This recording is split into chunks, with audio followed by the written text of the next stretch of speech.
Hey guys, Jewel here again with another tutorial. Today I'm going to show you how I take care of my yarn braids.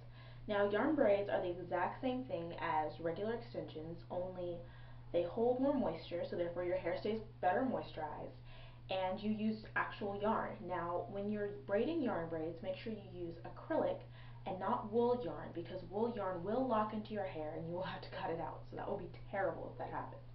So this is 100% acrylic yarn. I used Red Heart. Um, I would have gotten the Super Saver kind, but I couldn't find that at my Walmart, so I didn't get it. But every night I moisturize my hair, and that helps it to stay moisturized and keep from getting dry and breaking off. So when I take out my yarn braids, then my hair is grown and it's a lot more moisturized. So the first product I use it every night. Um, I use shea butter, and like I've said in my past videos, I whip my shea butter with a cake beater, and it just makes it nice and smooth, gives it a butter-like or margarine-like consistency.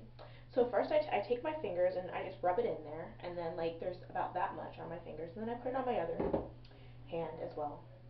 And then I rub my fingers together, and I put it on my scalp, because I am very dandruff prone, so I gently, you don't want to do it too roughly, because otherwise your um, edges and roots of your hair where the hair is braided into will get frizzy. But like I said, I'm very dandruff prone, and so this prevents dandruff and dryness and just keeps my scalp overall healthier. So yes, after I do that, after I've rubbed it into my scalp, I take some more on my fingers and I put it over the edges of my hair. So I just take it on my fingers. I took about the same amount as last time and put it liberally around the edges, and just to keep unlike my baby hairs, just to keep it moisturized and slicked back. And I go all the way around my head doing that, because the edges of my hair seem to get so dry, especially right here. It's always so dry, so I like to keep it very moisturized, and that keeps it from breaking off. Now in the back I'm very careful, because when I had a relaxer, that was my problem area. It would break off in the back and it would be fine in the middle and in the front, but in the back that was my really, like, my serious problem area. So I'm sorry my hair looks so bad right now. But after I do that, I take the next product that I use, which is glycerin water. I actually need to put some more in here, so I'll show you that just a moment. I get my glycerin at Walmart, and I believe this is also $3. And I just mix it in a spray bottle with regular water. So this is what it looks like. I got it from Walmart. It's 6 ounces, and this lasts me a while, because, well, when I don't have braids in it, lasts me, it seems like forever, but when I have braids, it doesn't last as long, because I use it every night. So I just put glycerin into the container, and it's about that much. It covers the bottom. I don't know if you can see that.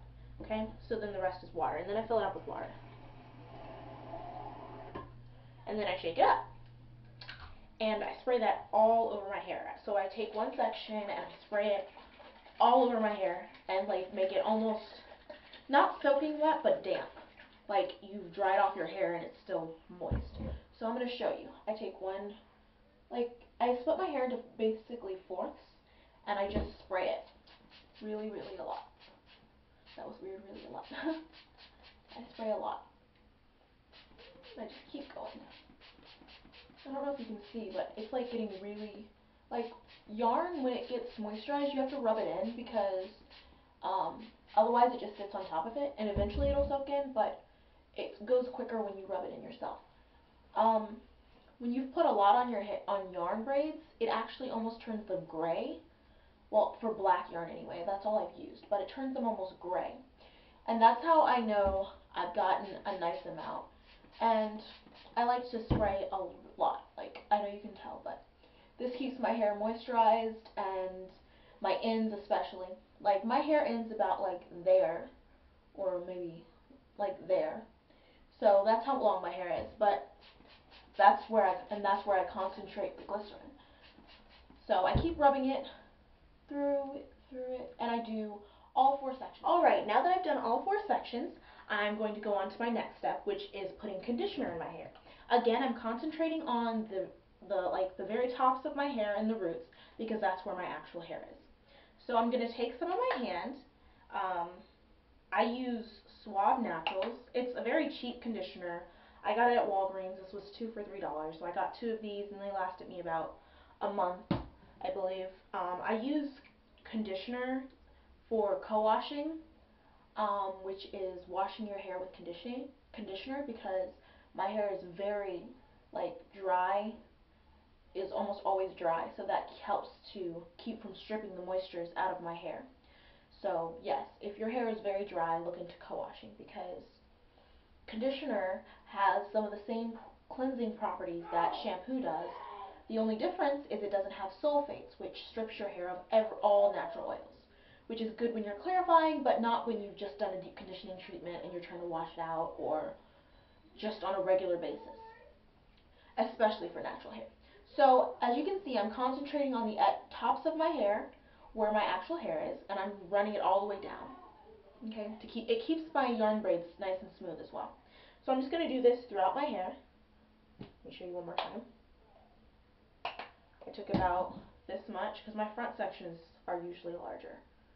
So, and then I'll just put a little on top, a little in the middle, and a little on the bottom, and then rub it through.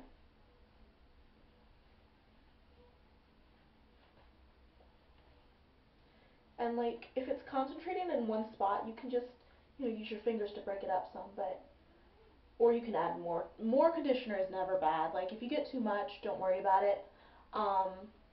It's not going to hurt your hair. It's only going to help it. As for conditioners, especially for leave-ins, I look for conditioners that have alcohol as either the last ingredient, or not at all in it.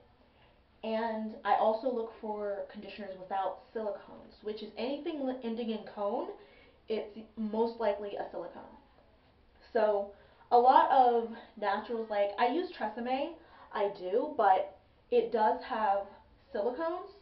So as a clarifying treatment, you might have to clarify your hair more often if you use a conditioner with.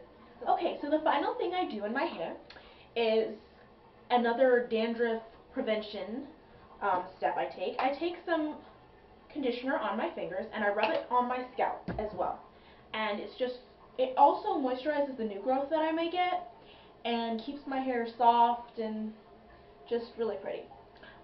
When I wash my hair, since I am dandruff prone, I use a mixture of apple cider vinegar and water, and I pour it through my hair after I have done my final rinse. Now, I like to rinse it out. Some people don't. Whatever works for you. I have found that it makes my hair hard if I do not rinse it out. So after I've poured that through my hair, I let it as much run out as possible, and then I take more water and just run it through my hair, so that all the apple cider vinegar obviously is out of my hair. So then after I have put the conditioner on my scalp, I then take my satin scarf, which I'm not sure where my mom got it from, but it's a nice satin scarf. You can get a satin bonnet as well from beauty supply stores all over, I use a satin scarf. I will be getting a satin bonnet soon, but this is what I have for now. So I just push my hair back, and my hair, I used 3 strands on my braids, so it's a lot thicker. So what I like to do is push my hair back, and I found that it makes my hair less poofy, and it makes it a little more flat. So I put it back behind me, and I put my scarf on. So that's pretty much it. I hope you found this tutorial interesting and helpful. Don't forget to check out my blog, justmejulie.blogspot.com, and don't forget to subscribe.